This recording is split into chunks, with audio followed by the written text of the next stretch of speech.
dia, Santo! Santo dia! Que bom, mais um Consagra-te TV. Estamos dando sequência à nossa formação do livro Consagra-te, Espiritualidade Mariana na Vida dos Santos. Vamos falar de um tema muito particular: imitação e contemplação. Imitar e contemplar. Para nos ajudar nessa reflexão, tomaremos uma bem-aventurança. Essa bem-aventurança está no livro de São Mateus, capítulo 11. Vai lá desde o versículo 10 até o versículo 17, falaremos alguns versículos. O principal núcleo do tema é: mas quanto a vós, bem-aventurados os vossos olhos, porque veem, ditosos os vossos ouvidos, porque ouvem. Vamos contextualizar isso. Os discípulos aproximaram-se de Jesus e disseram-lhe: por que lhes falas em parábolas? Respondeu-lhes Jesus: porque a vós é dado compreender os mistérios dos reinos dos céus, mas a eles não. Ao que tem, se lhe dará, e terá em abundância, mas ao que não tem, será tirado até mesmo o que tem. Eis porque falo em parábolas, para que vendo, não vejam, ouvindo, não ouçam, não compreendam. Mas quanto a vós, bem-aventurados os vossos olhos, porque veem, ditosos os vossos ouvidos, porque ouvem. Eu vos declaro, em verdade, muitos profetas e justos desejaram ver o que vedes e não viram, ouvir o que ouvis e não ouviram. A palavra da salvação. Então veja só o que Jesus quer nos ensinar com estas parábolas. Quando nós ouvimos essa parábola, ficamos: aonde será que Jesus quer chegar? Veja só, parece até ser um modo inconveniente de ensinar. Ora, se Jesus quer nos ensinar, por que ele nos ensina de uma forma diferente, de uma forma inconveniente? Ele mesmo explica que ele vai ler em parábola para que, olhando não veja, ouvindo não ouça, e nem compreendam. Ora, se a finalidade é de instruir os filhos, por que Jesus usa deste elemento, né? Vamos dizer, dessa forma tão difícil de falar? Então, qual seria a intenção de Jesus, né? Então, no Evangelho, nós vamos entender que podemos dividir em dois grupos de pessoas. Podemos dividir entre os discípulos e a multidão. Mas a palavra é lançada a todos. A proposta é a todos. Alguns, por exemplo, a grande maioria, a multidão. A multidão está muitas vezes buscando a palavra de Deus, buscando seguir Jesus por curiosidade, muitas vezes até tentando criticá-lo. E veja só, essa falta de abertura ao entendimento pleno ao Mestre, essa falta de abertura ao Espírito Santo, impede a multidão de compreender as parábolas. A falta da unção do Espírito não permite a compreensão das entrelinhas dos gestos de Jesus, das parábolas de Jesus, daquilo que se escuta, daquilo que se ouve, daquilo que se vê. Ora, a multidão permanece na superficialidade. As parábolas muitas vezes não vão ter nenhum sentido. Mas existe o outro grupo, o grupo dos discípulos, o grupo daqueles que estão cheios do Espírito Santo. Quem sabe seja neste grupo que está você, que está nos assistindo. Esse grupo cheio do Espírito é um grupo pequeno, o grupo dos discípulos. Mas os discípulos estão aptos a conhecer os mistérios de Deus, a compreender a verdade das parábolas. Os olhos dos discípulos veem, os ouvidos dos discípulos escutam, eles compreendem as parábolas. E Jesus diz: bem-aventurado tu, discípulo, que tem uma sorte bem diferente da multidão. É o Espírito Santo que sensibiliza o coração dos discípulos, faz com que eles compreendam as verdades reveladas nas parábolas. Então o objetivo de hoje, vocês que nos assistem, vendo as parábolas, vendo os acontecimentos, vendo o agir de Jesus, como imitá-lo, como viver a imitação, como viver a contemplação. Um outro ponto é vivenciar e apresentar o Evangelho para todos. Através de quê? De parábolas. Apresentar Nossa Senhora, a consagração a Nossa Senhora, através de escritos, de pregações, de músicas, parábolas, teatro, serviços de todas as formas. Entender que precisamos também morrer dos nossos sentidos e nos abrir ao Espírito Santo, nos consagrando à Santíssima Virgem Maria. Esse é o objetivo do programa de hoje. E vamos falar primeiro de contemplação. Então, Mara, e a contemplação nesse contexto? É bem interessante entender que essa palavra contemplação tem várias conotações, tá certo? Se você pegar, por exemplo, o documento do Papa São João Paulo II, Rosário Virgens Maria, ele vai colocar que nós precisamos contemplar, né? E ele vai dar uma distinção em contemplar. O que seria contemplar? Por exemplo, meu amor, se você vai para a praia no dia de lua cheia, você vai contemplar um luau, a praia, as ondas. Contemplar, então, é você estar de atenção a algo, a alguém, a alguma coisa, entende? É você estar refletindo, vindo. Vai ser diferente do que ele coloca como recordar. Recordar não, você tem que ter conhecido algo e que você vai fazer agora lembrança, que você vai fazer memória. Então, o Santo Padre dizia muitas vezes que é necessário contemplar Jesus com Maria. Através do Santo Terço, nós conseguimos, além de contemplar, recordar todas as passagens, todos os momentos, aquilo que foi vivenciado. Então isso é contemplar, recordar, entende? Se você for buscar essa palavra contemplação no catecismo, no parágrafo 275, vai dizer muitas vezes que quando você está diante do Santíssimo Sacramento, você está contemplando. Você está contemplando Deus que está ali. Você está louvando, você está glorificando o nome do Senhor. Mas o catecismo vai dizer algo bem interessante. A contemplação é de lá e de cá. Então, se você está contemplando Jesus, você está olhando para Jesus, mas Jesus também está olhando para você. Se você está manifestando sua grandeza em fazer parte, ser filho de Deus, Deus também está fazendo em você cada vez mais imagem e semelhança dele. Então, muitas vezes, essa contemplação que existe diante do Santíssimo Sacramento é uma contemplação de ação, porque é uma contemplação de Deus te cura, onde Deus te fortalece, onde Deus te restabelece cada vez mais. E Santo Puradás vai dizer isso. Eu olho para ele e ele olha para mim. Eu olho para ele e ele olha para mim. E cada vez mais esse olhar vai sendo purificado, entende? Se você estiver numa praia, debaixo de uma coberta, debaixo de uma barraca, você não quer ir ao sol, mesmo assim, quando você sai de lá, você sai rosado, você sai absorvido pelo aquele calor. Então, quando nós contemplamos Jesus e a Eucaristia, mesmo que você não esteja expressando muitas palavras, mas nessa contemplação, Deus vai te atingir.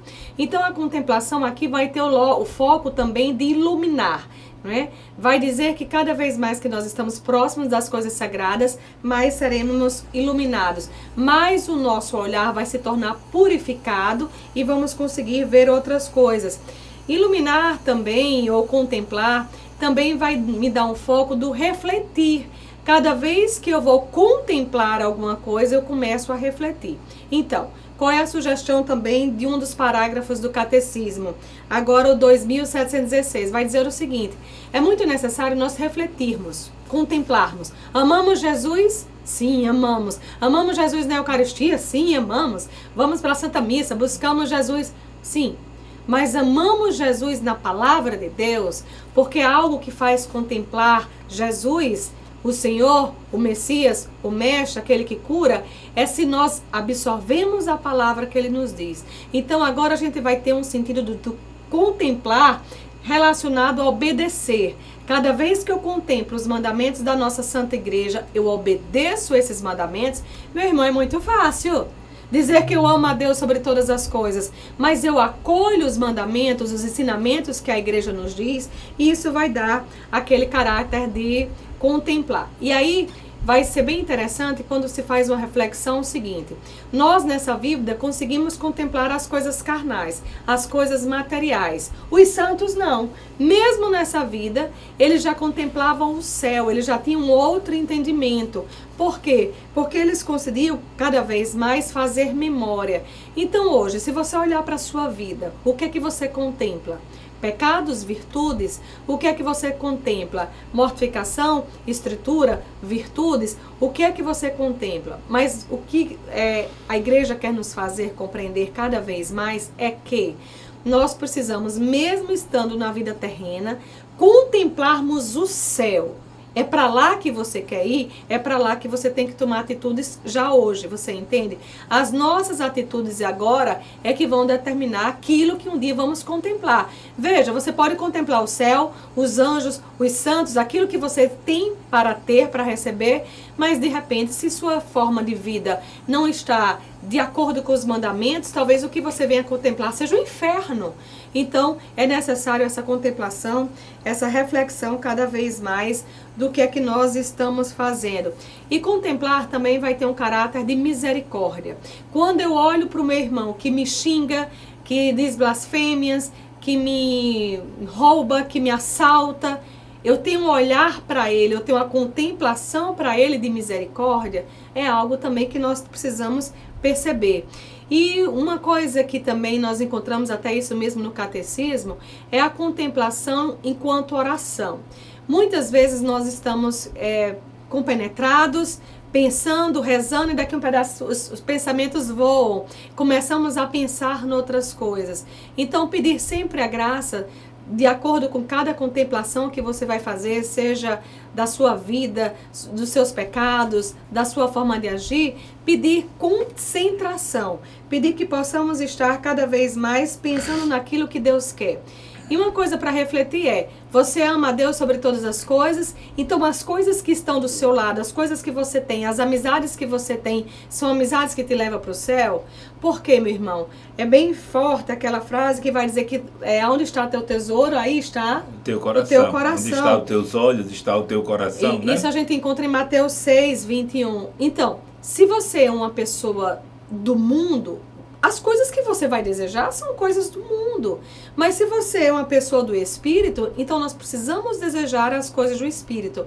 Então, o Salmo 1, não posso me sentar com todos aqueles que não estão, que são os ímpios, que não estão de acordo com a vontade do Pai. Por quê? Porque eu preciso contemplar aquilo que eu quero ter para mim. Meu objetivo, minha meta tem que estar de acordo com as minhas ações, com os meus pensamentos. Aí cada vez mais nós vamos exalar aquilo que é referente a Deus. Entende isso? Falar de contemplação é isso, né? Contemplar, imitar. Contemplar e imitar. Muito próximos, mas ainda distintos. Veja só, se eu perguntar a você como você ama Jesus, como vive a consagração a Nossa Senhora, então, quais as práticas interiores da consagração? Qual a prática exterior da consagração a Nossa Senhora? A prática interior. O interior é construído pelas coisas exteriores. Então, eu imito Jesus, imito a Santíssima Virgem para construir uma personalidade similar à deles. Quem ama, imita. Não tem como separar isso. Quem ama, imita. Então, a condição do desejo de ser como, de fazer como Jesus fazia, de fazer como Nossa Senhora faria. Eu tenho que conhecer várias práticas. E São Luís de Montfort, no seu Tratado da Verdadeira Devoção à Santíssima Virgem, no parágrafo 115, ele vai nos falar das práticas interiores e depois as práticas exteriores, que são dicas para entendermos como viver a nossa vida cristã, como viver bem a nossa consagração a Nossa Senhora. Vamos discutir aqui alguns tópicos do que São Luís de Montfort nos sugere. Por exemplo, nas práticas interiores, primeira condição para um consagrado a Nossa Senhora: honrá-la. Temos que ter uma alta ideia de Nossa Senhora. Honrá-la como Mãe de Deus. O culto à Santíssima Virgem Maria precisa ser um culto? Precisa não. Tem que ser um culto acima do culto a todos os santos. Um culto de hiperdulia. hiperdulia, acima de todos. Ainda acima do culto a São José, que é o culto de protodulia, que abaixo de São José estão todos os outros santos. Mas, infinitamente acima de Maria Santíssima e de São José, está o culto de latria, a latria que temos a Santíssima Trindade. Adoramos a Deus Pai, a Deus Filho e a Deus Espírito Santo. Mas temos que ter Nossa Senhora com um culto muito forte. Isso é uma prática, isso é uma contemplação. Outro ponto é meditar as virtudes da Santíssima Virgem Maria, contemplar as suas virtudes. Nossa Senhora apareceu pouco na Bíblia, nas Sagradas Escrituras, mas se você reza no Espírito, é revelado, e seus olhos veem, seus ouvidos ouvem a Virgem Maria. E bem-aventurado tu que entendes e vê em Nossa Senhora a profunda humildade, a fé viva, a obediência cega, a contínua oração, a mortificação universal, a pureza divina, a ardente caridade, a paciência heróica, a doçura angélica e a sabedoria divina. Nos poucos escritos que tem nas Sagradas Escrituras, aquele que está cheio do Espírito Santo consegue ouvir, consegue ver, consegue contemplar as virtudes da Santíssima Virgem Maria. Um outro ponto é fazer-lhe atos de amor a Nossa Senhora, atos de louvor e de reconhecimento. Amar, cantar, brincar com Nossa Senhora, dançar com Nossa Senhora, mandar cheiros para Nossa Senhora, fazer a vênia diante da imagem de Nossa Senhora. Aonde existia uma imagem benta da Santíssima Virgem Maria, fique tranquilo e seguro, ela está lá. Aonde tiver uma imagem benta de Nossa Senhora, pode fazer a vênia, louvar que ela está lá naquele lugar. Um outro ponto é invocá-la cordialmente. Invocá-la com muito amor, Mãezinha do Céu, Maria Santíssima. Às vezes me inquieto quando alguns dizem, porque Maria, Maria, tua mãe, tua avó, tua tia. Maria Santíssima, Maria Mãe de Deus, Maria Mãe da Igreja, Maria cheia de graça. Afinal de contas, o anjo chamou sempre com reverência. E as Sagradas Escrituras, quando a citam, colocam Maria, Mãe de Jesus, para não confundir com Maria de Cleófas, ou nem Maria Madalena. Maria, Mãe de Jesus. Então, esse dengo de invocá-la cordialmente, Mãezinha do Céu. Oferecer-se e unir-se a ela. Nossa Senhora, vem ficar comigo. Passa à frente, passa atrás, passa ao lado. Está com ela o tempo inteiro. Ter essa ideia de Nossa Senhora andando contigo. E fazer todas as ações com a intenção de agradá-la. Para a tua vontade, Mãezinha, vou me consagrar a ti, vou fazer coisa A, coisa B, fazer uma prática de caridade, um processo de mortificação. Começar a continuar e acabar todas as ações com Nossa Senhora. Estar com Nossa Senhora o tempo inteiro, como eu dizia naquela música daquela senhora que trabalhava em casa, mas não se desligava de Nossa Senhora. E ela lavava roupa, lavava prato, arrumava a casa e dizia, vem Nossa Senhora, vem me ajudar. Tem muita roupa para lavar, vem Nossa Senhora, vem me ajudar. Tem as crianças para cuidar, vem Nossa Senhora, vem me ajudar. Tem uma pia de prato para lavar, vem Nossa Senhora, vem me ajudar. Que tem muita roupa para passar. Nossa Senhora o tempo inteiro na sua vida, na sua história, na sua oração. Essas são as práticas interiores, aquilo muito íntimo de um relacionamento afetivo, de filho, de escravo de amor. Mas também tem as práticas exteriores. As práticas exteriores é aquilo que você faz para manifestar o seu interior. E as práticas exteriores também, bem vividas, constroem o seu interior. É uma lei circular. Então veja só, alistar-se nas confrarias, consagrar-se a Nossa Senhora, pelo método de Montfort, entrar na Legião de Maria, numa nova comunidade, numa pastoral, nos movimentos marianos, ingressar nas suas ordens, nas congregações religiosas marianas, publicar os seus louvores, publicar livros, músicas, artigos. Ora, com internet e Facebook, Deixa de postar besteira e compartilhar besteira. Compartilha mensagens bíblicas, versículos bíblicos, frases relacionadas à Santíssima Virgem Maria. Publica os louvores, não custa nada, é de graça. Passamos tantas besteiras, mas tem tantos vídeos bonitos sobre Nossa Senhora, sobre Jesus, sobre a igreja. Dar esmolas, jejuar, mortificar. Trazer consigo também as suas insígnias, o terço, os anéis escapulários, os escapulários. Também portar cruzes, medalhas, coisas relacionadas. Esses sacramentais muito ajudam na nossa devoção. Afinal de contas, se alguém disser, eu queria uma cruz ou uma imagem de Nossa Senhora, eu tenho aqui meu sinal, tenho uma cruz, tenho a imagem de Nossa Senhora, tenho o escapulário. Levem seus sinais, seus vexílios com muito amor. Afinal de contas, eles muito nos ajudam a viver a nossa fé. Também fazer a oração de Maria Santíssima, que é a oração do Santo Rosário.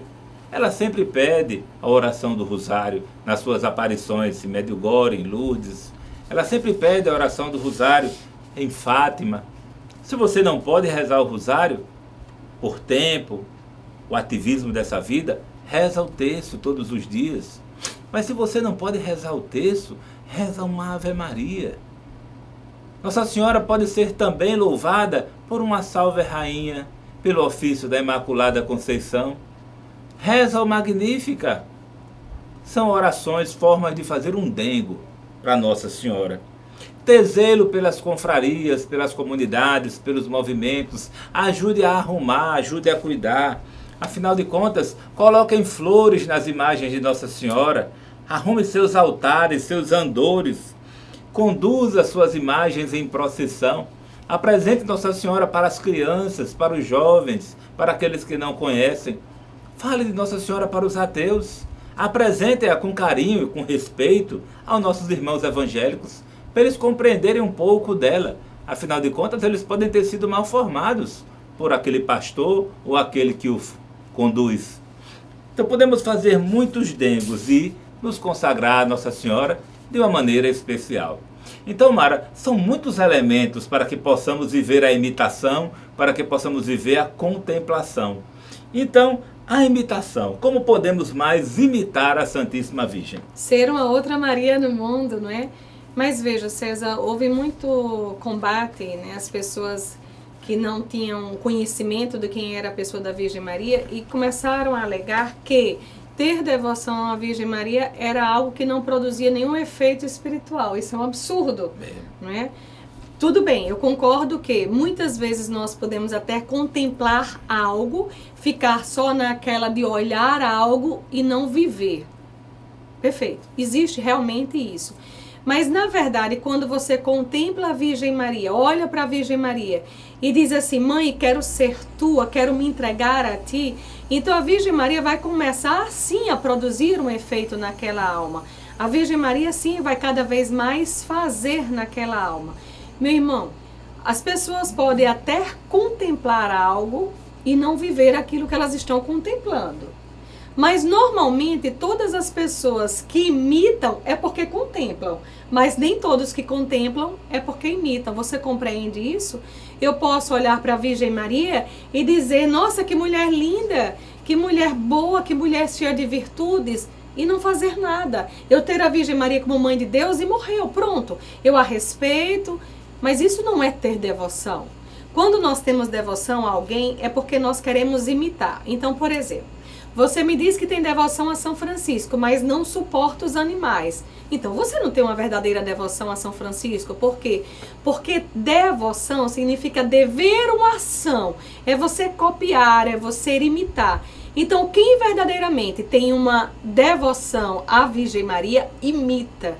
E vai imitar em quê? Nas formas comportamentais que ela reage às situações adversas da vida, entende? Viu, Mara? E eu estava lembrando aqui que Jesus, ele tinha uma veneração pelo seu pai, São José. Sim.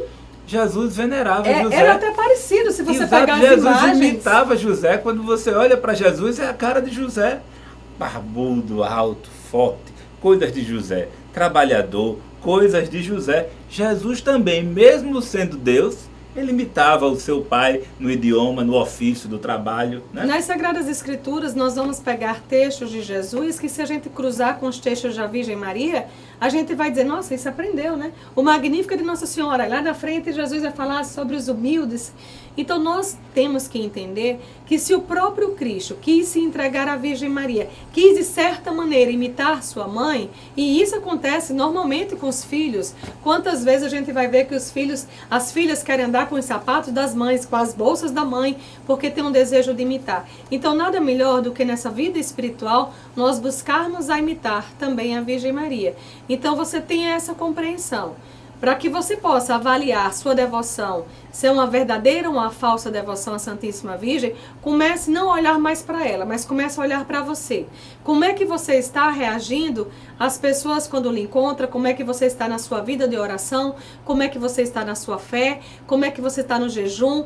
Ótimo, é importantíssimo ter devoção à Virgem Maria no mês de maio, perfeito. Mas a devoção não pode se basear ou ficar no parâmetro do mês de maio. Não pode apenas ir para a missa e celebrar a Virgem Maria porque hoje é sábado. Ou imitar na roupa. Vou passar o mês de maio todo de azul e branco. Imitar só a roupa. E aqui? Estava muito difícil para nós homens ficar vestido de Maria de azul e branco. Então, para os homens imitar Nossa Senhora não é se vestir como Nossa Senhora, nem ficar com trejeitos efeminados, né? De forma alguma. É imitar suas virtudes, a forma comportamental, não é isso? Isso. E quando você falava, né, César, do culto de latria, do culto de hiperdulia, então veja, nós não temos, por mais que sejamos marianos, nós não temos um culto de latria à Virgem Maria. Não! Lógico, esse culto pertence a Deus, mas o culto de veneração que nós temos para a Virgem Maria é um culto de admiração, só que essa admiração nos leva a uma ação. O Papa Paulo VI foi um grande defensor disso. Ele dizia assim, a devoção à Virgem Maria dá frutos. Por quê? Porque cada vez mais que eu vou reagir no quadro das virtudes, isso significa que eu estou dando frutos. E a gente vai pegar Gálatas, a gente vai ver quais são os frutos do Espírito Santo. Mansidão, bondade e tantos outros. Então, as pessoas que estão preenchidos do amor à Virgem Maria, cada vez mais eles vão ser conformes a Jesus Cristo. E no Tratado da Verdadeira Devoção, capítulo 4, nós vamos entender isso. Cada vez mais que eu contemplo a Virgem Maria, que eu imito a Virgem Maria, mais eu estou agindo na imitação de nosso Senhor Jesus Cristo. E é uma coisa bela acontecer. É a marianização. Da marianização. Você se marianiza, fica imitando, conforme, marianizado. Não é você que vive, é Maria que vive em ti. Houve uma história que uma santa chegou para Nosso Senhor e disse assim, mas que graça, Senhor. Eu te encontro na Eucaristia, eu te encontro na palavra, eu te encontro no irmão, eu te encontro nisso. Mas, Senhor, eu quero encontrar a Virgem Maria na terra, onde eu encontro? E a revelação que Deus deu foi, eu encontro a Virgem Maria em você, nos seus comportamentos, nas suas atitudes. Aí eu te pergunto, meu irmão, será que Jesus Cristo está encontrando a Virgem Maria em você? Reflita, pense, analise. Isso tudo significa contemplar. Isso é de Chiara Lubick. Um outro ponto interessante é que tem pessoas que tiveram a graça, quando a gente diz, bem-aventurados aqueles que viram e os que ouviram. Ei, tem gente que viu e ouviu. E aí, como é que fica? E sentiu. E sentiu. Teve gente que participou de aparições de Nossa Senhora. Teve gente que ouviu Nossa Senhora, visualizações, sinais, aparições, locuções interiores, revelações particulares. E aí, a gente vai sair dizendo que isso tudo é mentira? Eu é que não digo, porque um pecado imperdoável é o pecado contra o Espírito Santo. Mas a gente sabe que tem muitas coisas que podem não ser uma verdade. Porque Nossa Senhora apareceu em Fátima, em Lourdes, e apareceu lá em casa, e daí? Porque Nossa Senhora está lá em Medjugorje, sim, está lá na casa de retiro dos discípulos da Mãe de Deus. Lógico que isso não é dogma, né, César? Não é dogma. Mas ela está lá. E aí? Você acredita que ela está na tua casa? Você acredita que ela está na comunidade dos discípulos da Mãe de Deus? Você acredita que Nossa Senhora está de pé no altar, assistindo o sacrifício do seu filho, sofrendo com ele? Quantos livramentos a Virgem Maria providencia para nós todos. Então, para aqueles que tiveram experiências místicas de ouvir das aparições e outras realidades, a igreja sempre se preocupou. E o Papa Bento XIV, ele escreveu um subsídio doutrinário da CNBB, naquela ocasião, do século XVIII. Então essas normas estavam lá nesse subsídio, que fala que quando é que nós devemos imaginar ou acreditar numa manifestação mística, numa aparição particular. Ele dá algumas sugestões. Em primeiro lugar, examinar a pessoa do vidente, se essa pessoa do vidente é uma pessoa íntegra, se essa pessoa tem saúde psíquica. Não quer dizer que Nossa Senhora não pode aparecer para pecadores. Ela pode aparecer para pecadores, sim. Mas precisamos entender que se é um pecador, uma aparição ou uma experiência mística com Nossa Senhora ou com Jesus tem que ter fruto. Tem que, se for verdadeira, essa pessoa vai mudar de vida. A gente pode ver isso na vida de Santo Agostinho. Houve um momento que ele disse, basta, esse é o meu Deus. E aí houve toda uma mudança. Quando ele encontra-se com Deus, ele muda de vida. Tarde te amei, mas mudou. Se você chega e encontra alguém que teve uma experiência mística, mas não mudou de vida, começa a desconfiar dessa visualização, dessa aparição. Porque Nossa Senhora nunca vai aparecer sem fazer efeito. Mesmo nós temos o livre-arbítrio. Um outro ponto fundamental é a obediência à igreja. Nossa Senhora diz, fazei tudo o que ele vos disser. Faça-se em mim conforme sua palavra. Uma aparição nunca desobedecerá à igreja. E interessante que tem que ser verdadeira, mas o vidente, aquele que visualizou, aquele que participou da experiência mística, ele sempre vai ser obediente, firme e humilde. Não tem por que quem viu Nossa Senhora não ser obediente, ser firme e ser humilde. E quando você encontrar estas pessoas, você vai ver pelos olhos dela a firmeza, a obediência e a humildade. Daqueles que contemplam, que visualizaram, que tiveram uma locução, alguma experiência mística. Afinal de contas, pessoal, tem muitos videntes que não gozam de saúde física, psíquica. Muitas vezes são verdadeiras alucinações, crises de histeria ou outras doenças psiquiátricas. Não tenho dúvida disso. Muitas aparições estão em alicerces psicóticos. E a gente tem que ter muito cuidado, que isso deve ser encaminhado aos especialistas, deve ser encaminhado àquelas pessoas que são especialistas em tratar distúrbios mentais. Um outro ponto é o conteúdo da aparição, né? O conteúdo da aparição, ele sempre vai ser verdadeiro, vai ser lógico, ele não vai ser maldoso, não vai ser imoral, não vai fazer propostas imorais, não vai de encontro aos dogmas da igreja, nem ao magistério da igreja, nem aos ensinamentos dos santos padres da igreja. Ora, se Jesus não veio mudar a lei, Nossa Senhora vai vir mudar a lei. Nossa Senhora nunca vai dar um conselho que seja contra a doutrina da igreja. Ah, foi Nossa Senhora que me disse que isso. Alto lá. Seu juízo está lhe dizendo e não bote Nossa Senhora nesse imprensado. Nossa Senhora é sempre obediente à igreja e ao magistério. Nossa Senhora faz a vênia diante de um padre. Nossa Senhora faz a vênia diante de um bispo, porque é o próprio Cristo que habita neles.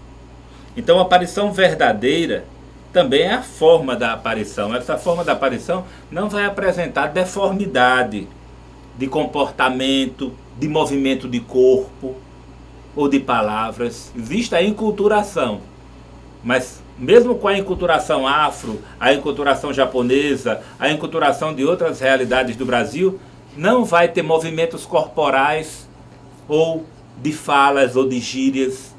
Nossa Senhora ela não vai se envolver com essas coisas. Um outro critério é que toda aparição tem uma finalidade. E a finalidade das aparições é nos levar a Jesus Cristo. Se uma aparição de Nossa Senhora fica nela e não leva a Jesus Cristo, abra o olho, tem alguma coisa errada.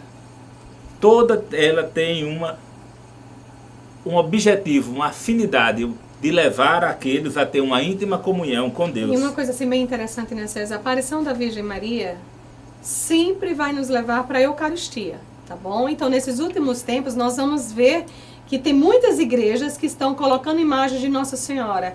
E pode até dizer, nossa, elas são marianas. Sempre que a Virgem Maria aparece, a Eucaristia está presente. Sempre está presente. Aonde não estiver a Eucaristia, é uma falsa Maria que lá habita.